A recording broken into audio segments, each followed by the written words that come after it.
Hi, I'm Rhiannon Faith, and I'm here to tell you a story. So, I was thinking about childhood, the ever looming things of our past, and thinking about how that shapes us as adults. And so, I think about that as it pertains to my kids and the experiences they have, how that might affect who they become as adults and parents one day if that's the road they choose. And then, of course, how that's affected my life. So, I was visiting with my mom and sister recently, and one of the things we were talking about is how just funny stories about unravelment, things like that when we were kids. And so my dad was a absolute neat freak when we were growing up. I mean, just like not so borderline neurotic about the cleanliness of our home. So we always had to take our shoes off before we came in. Always. I mean, it would just be like such a fit if we walked in with shoes. My dad had been stationed over in Okinawa, Japan, in the military for a little while, and he adopted a lot of those customs. And I think the cleanliness factor of taking your shoes off really resonated with him and wanting to keep a very clean home, which is lovely and wonderful, except for when you have children. It's not quite as practical, in my opinion, but that did not change my dad's perspective or urgency around keeping our house at this certain pristine level of clean. And so my mom was the executor of a lot of the cleanliness, but my dad was sort of the captain of that ship and making sure everything was up to his standards, like we were having military inspections. I remember lots of conversations where my dad would say things like, when I was in the military, or if I tried to get away with this with my CO. And so, in that sassing, pressing the envelope only so far, because the consequences of going further would have been disastrous, but some version of talking back that involved, well, I didn't sign up for the military, I didn't enlist.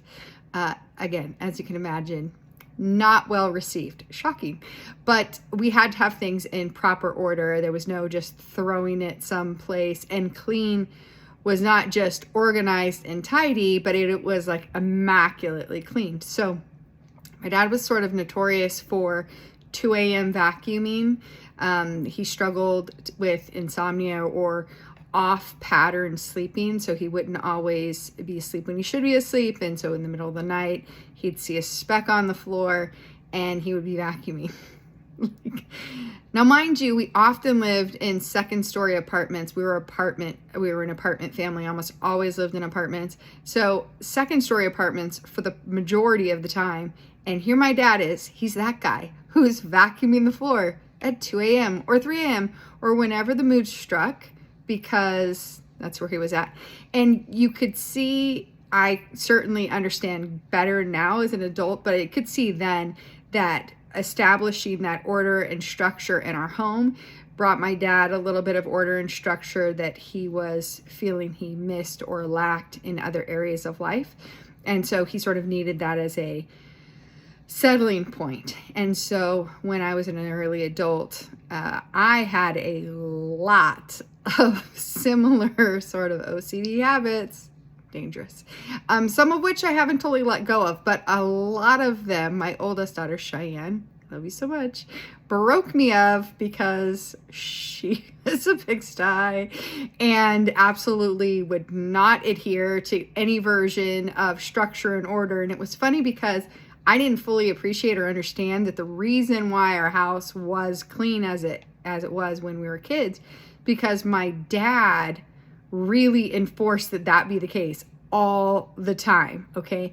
And so not having that dual parent reinforcement or encouragement of things staying in that very cleanly order, Cheyenne wanted no part of that, and she was not having it.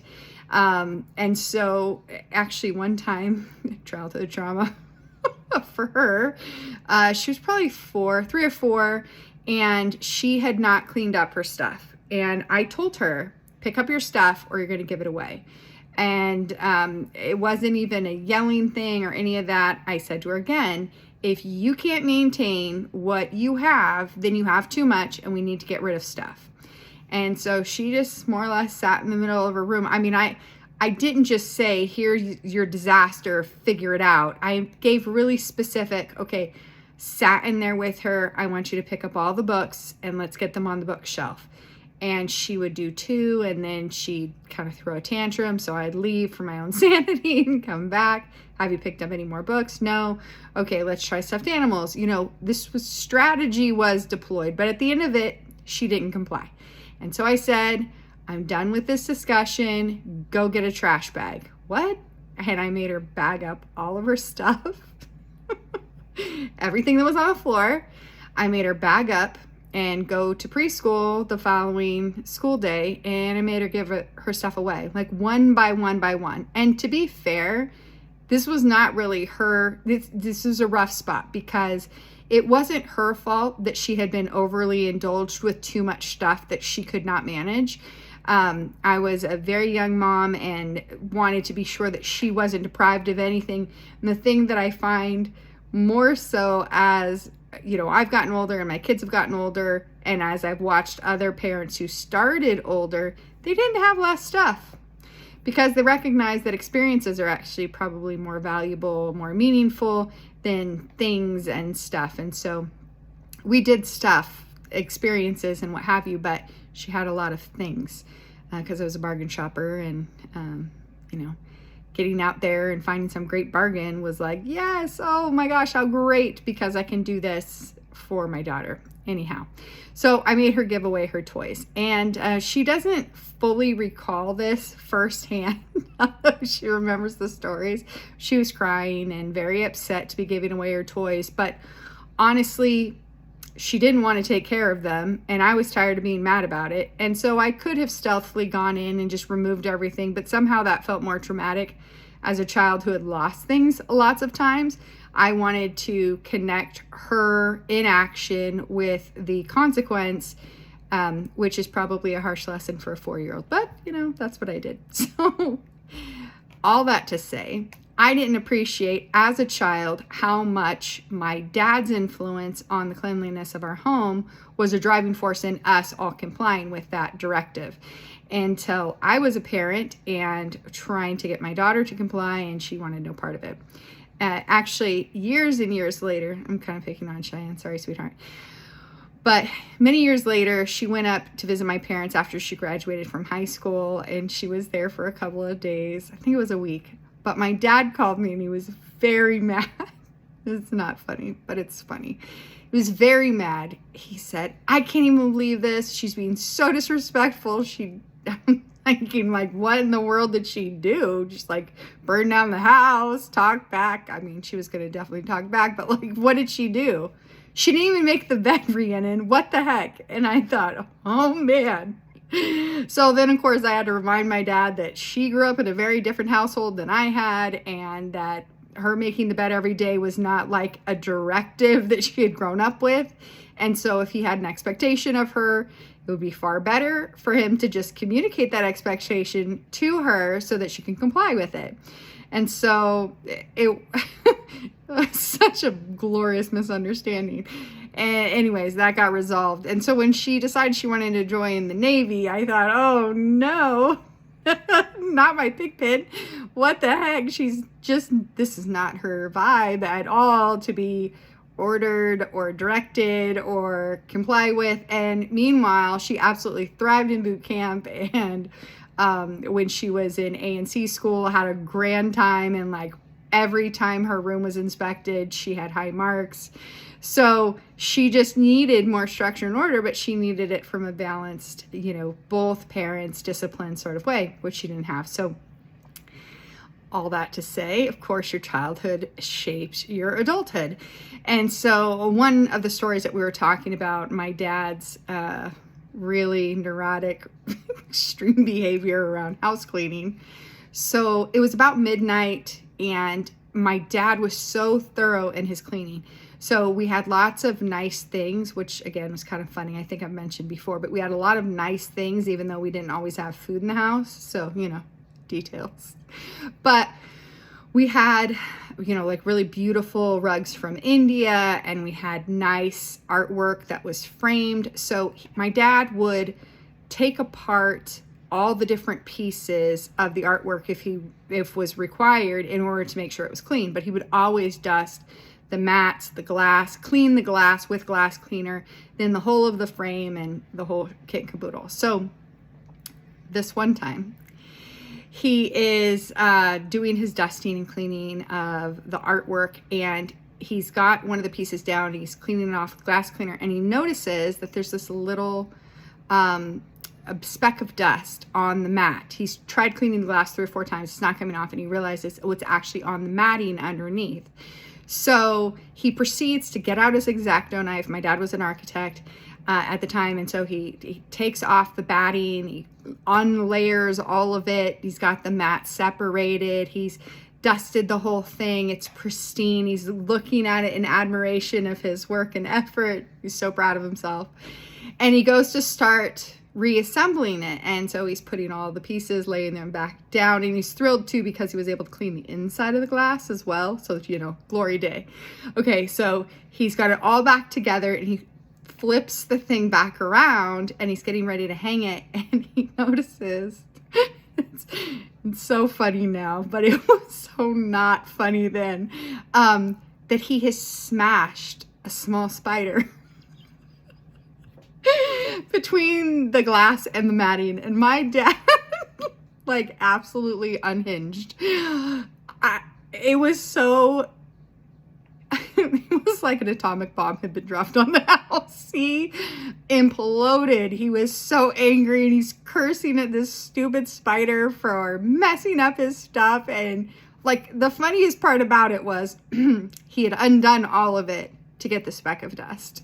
And in his effort to get the speck of dust, he actually made it 1,000 times worse, because now there was this little spider carcass that was full straight smushed, you know, embedded into the matting, you know, smeared onto the glass. It was so gross. And he was not big, but like, yikes. I'm surprised that my dad didn't throw it away. Like, I'm sure that piece of artwork was rather expensive, but that was the level of just unhingement my dad had just experienced.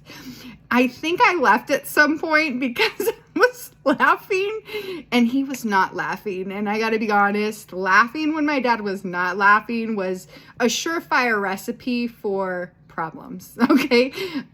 No good would come of that sort of situation. But he was undone. And I do believe he eventually extricated the spider from his final resting place and disposed of him properly and was able to dust out a bit of it. But I think there was still a mark, is my recollection, because he would make comments about that stupid bleep, the bleep, bleep, bleep, bleep spider for a long time thereafter.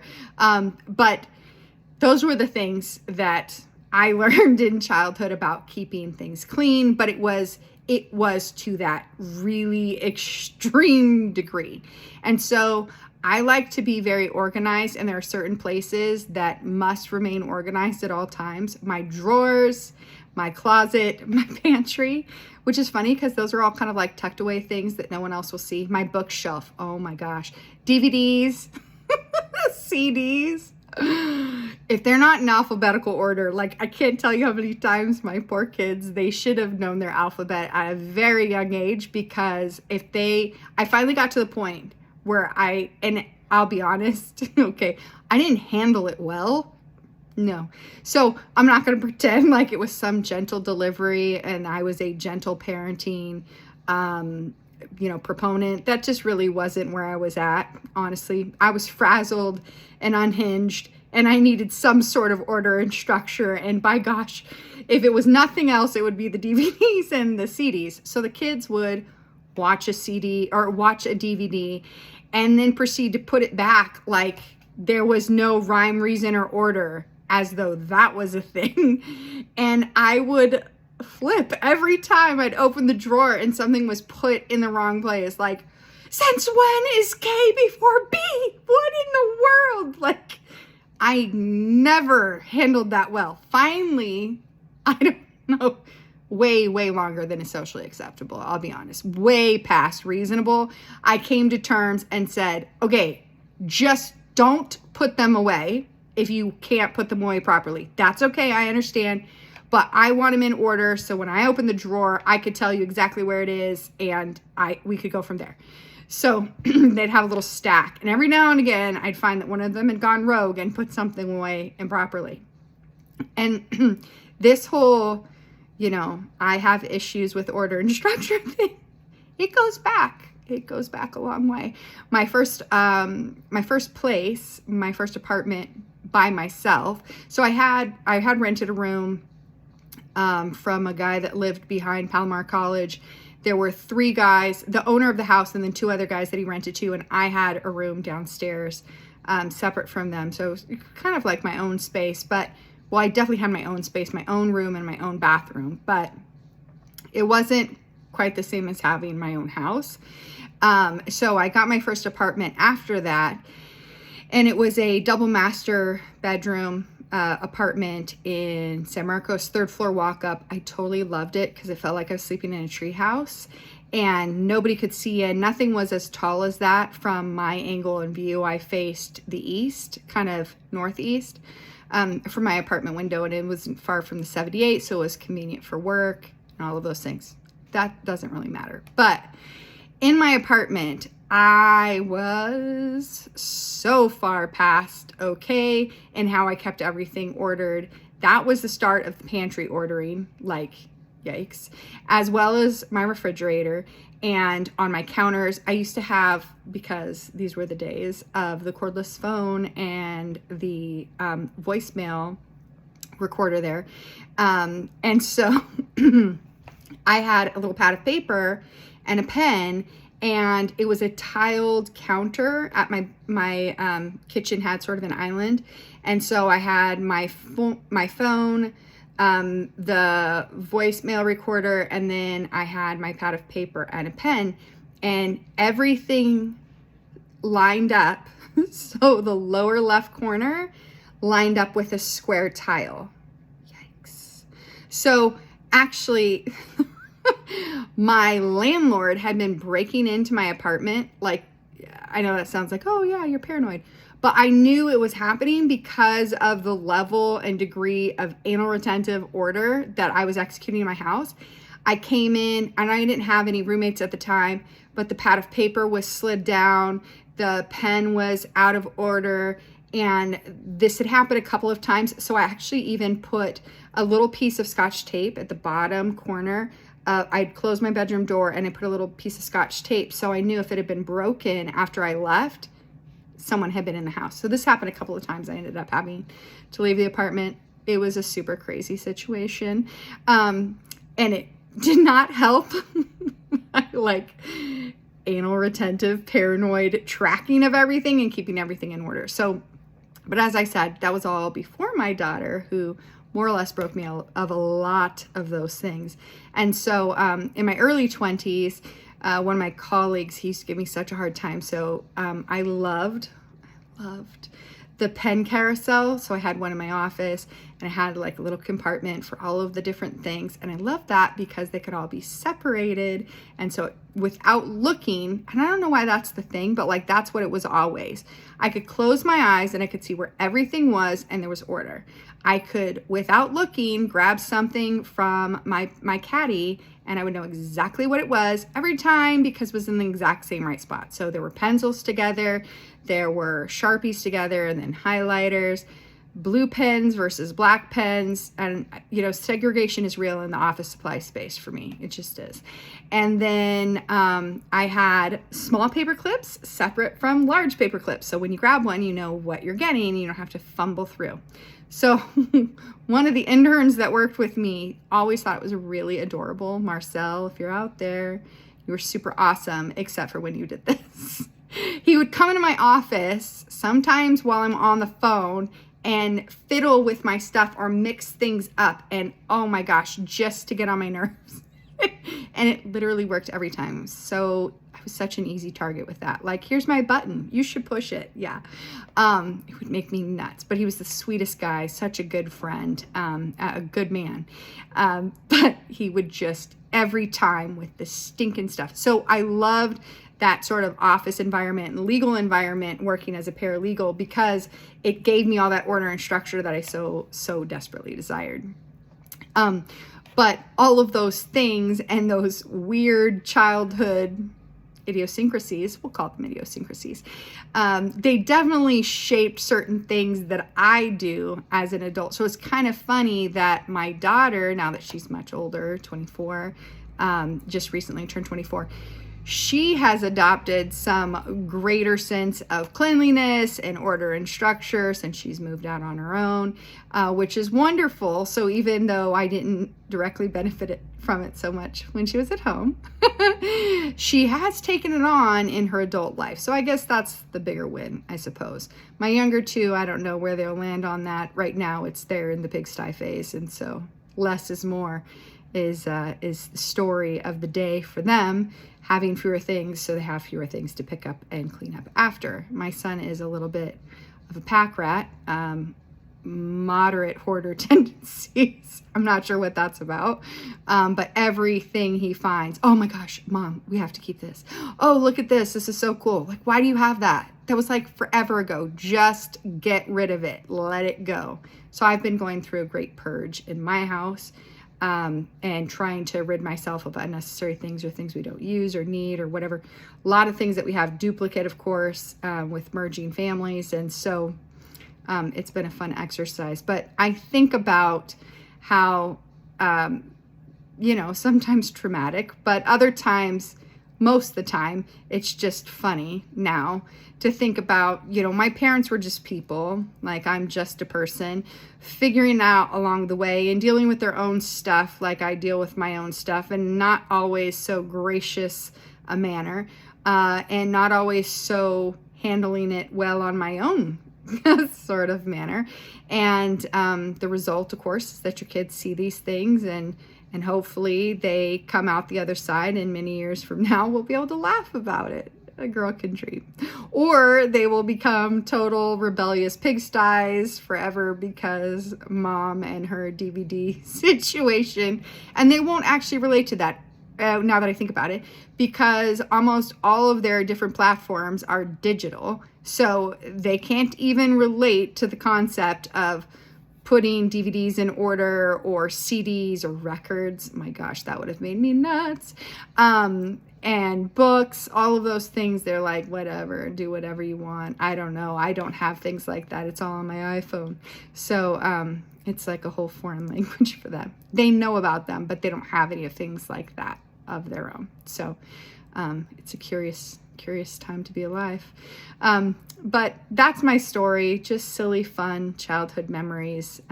Again, where we recognize things from childhood that kind of peek into our adulthood and the amusement that comes with that. So if you like this, if you enjoyed it, feel free to subscribe, come back again, and I'll tell you another story. Thanks.